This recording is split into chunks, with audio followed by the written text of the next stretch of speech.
ئامادەبوانی خۆشەویست سڵاوتان لێبێت. کەمتر لە 4 مانگ لەمەوبەر بەردی بناغی پرۆژەی نیشتیمانی بە بازارکردنی گەنمی جوتیارماندانا. ئێستا خۆشبەختانە بەشێکی گرنگی ئەم پرۆژەیە لەم ماوە کورتەدا تەواو بوو. لە 2 ڕۆژی داهاتووەوە چاوەڕێین زیاتر ڕۆژانە 500 تەن ئاردی خۆماڵی بە کواڵەتی بەرزەوە بکەوێتە بازارەوە. وەک ئێوە و هەموو هاوڵاتیانی کوردستان ئاگادارن لە ماوەی ڕابردوودا بەهۆی نرخی درا و کێشەی هاوردەکردن نرخی ئارد بەرز بووەوە. ئەمەش نیگەرانی زۆری هاوڵاتیانی لێکەوتەوە. دەستخۆشی لە هەموو ئەو لایەنە و پەیوەندیدارانە ئەەکەم کە توانیان بە زووی و بە شێوەیەکی کورتخایەن و کاتی چارەسەری بەرزبوونەوەی نرخی ئارد و نان بکەن.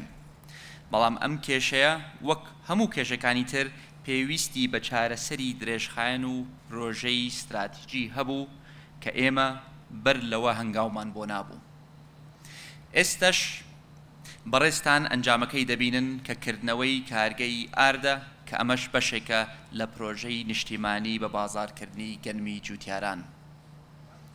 بڕیار نەبوو ئەم پرۆژەیە بەم نزیکانە تەواو بێت. بەڵام دوای بەرزبوونەوەی نرخی ئارد ئێمە لە حکوومەت وەزارەتی کشت و کاڵ و کۆمپانیای قەیوان و هەموو لایەنە پەیوەندیدارەکان پێکەوە هەموو هەوڵێکمان خستەگەڕ بۆ ئەوەی لایەنی کەم کارگەی ئاردی ناو پرۆژەکە بە زووترین کات تەواو بکرێت بۆ ئەوەی کۆتایی بە نیگەرانی هاوڵاتیان بهێنین. خۆشبەختانە هەوڵەکانمان ئەنجامی چاوەڕوان نەکراوی هەبوو و وەک دەبینن لە ماوەیەکی زۆر کورتدا کە کەمتر لە 4 مانگە ئەم کارگەیە تەواو بوو. پرۆژەی وا دەبێتە هۆی زیادکردنی بەرهەمی خۆماڵی، باشترکردنی کواڵەتی و کەمکردنەوەی ڕێژەی بەرهەمی هاوردەکراو کە ئەمەش هەمووی ئەبێتە مای سەقامگیرکردنی نرخ لە بازار. هەر بۆیە جێی خۆیەتی سوپاسی هەموو ستافی وەزارەتی کشت و کاڵ و وەزیرە بەڕێزەکەی بێگەردخان و هەروەها سوپاسی کۆمپانیای قەیوان و کاک شێخ فاخر و بەڕێوەبەرەکان و تا دەگاتە ئەندازیار و کرێکارەکانیان بکەم کە ماندوو نەناسانە کاریان کرد بۆ ئەوەی ئەم پرۆژە گرنگە لە کاتێکی ئاوهادا تەواو بێت. ئەم پرۆژەی ئەوە دەسەلمێنێت کە ئەگەر حکوومەت و کەرتی تایبەت پێکەوە هەمەهەنگ و هاوکار بن دەکرێت لە ماوەی زۆر کورتدا پێکەوە دەستکەوتی زۆر گەورە بەدەست بهێنین. تەنها بە تاوکردنی ئەم بەشەی پرۆژەکە کە کارگەی ئاردە توانراوە 400 هەلی کار دابین بکرێت. بە تاوبوونی کۆی پرۆژەکەش لە ماوەیەکی نزیکی داهاتوودا 5000 هەلی کاری تری ڕاستەوخۆ و ناڕاستەوخۆ دەرەخسێت. ئەمە جگەلەوە کە جوتیارە عەزیزەکانمان چیتر نیگەرانی ساخردنەوەی بەرهەمی گەنم نابن و چیتر چاو لە دەستی بەغا نابن تا ئایا چەند گەنممان لێ دەکرێت و کەی پارەکەیان بۆ تەرخان دەکات. هەموو لایەکتان ئاگادارن کە لەم 2 ساڵەی ڕابردوودا من زۆر باسی هەلیکارم کردووە. ئاگاداری گلەیی و ڕەخنەکانیشم کە هێشتا بەشێکی هاوڵاتیان پێیان وایە کە هەر لە کاتی بانگەشەی هەڵبژاردن ئێمە باسی هەلیکار دەکەین و بەکردار هیچی وا نەکراوە. بەڵام ئەوەی ڕاستی بێت یەکێک لە بنەما سەرەکیەکانی هەر پلان و پرۆژەیەکی ئابووری کابینەی نۆیەم ڕەخساندنی هەلیکار و ڕەخساندنی هەلیکارە. بۆ ئەمەش لە ماوەی 2 ساڵی ڕابردوودا کاری زۆر باش کراوە و بە بەڵگە و بەداتا دەیسەلمێنین کە لەگەڵ تەواوبوونی وادەی ئەم کابینایە زۆر زیاتر هەلیکارمان ڕەخساندووە لە چاو ئەو بەڵێنانەی کە داومانە. بەڵام ئەوەش دەزانین کە زۆر ماوە بیکەین و هێشتا زۆر لە گەنجەکانمان بێکارن. بۆیە دڵنیاتان دەکەم کۆڵ نادەین و بەردەوام دەبین و خۆشگوزەرانی بۆ هەموو کۆمەڵانی خەڵکی کوردستان فراهەم دەکەین.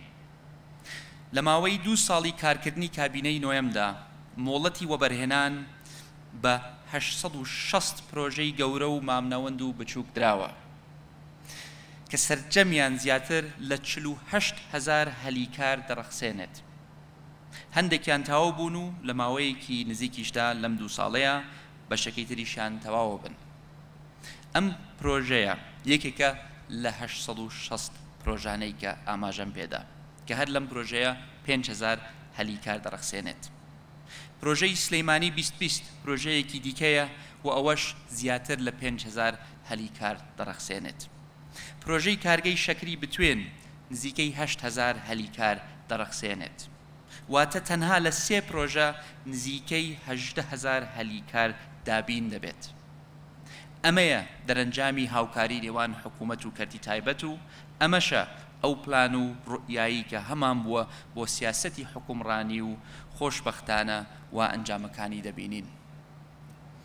هەموو لایەکیش دڵنیا دەکەمەوە کە ئێستا ئێمە خەریکە دەکەوینە سەر ڕێگای ڕاستەکەی حکومڕانی.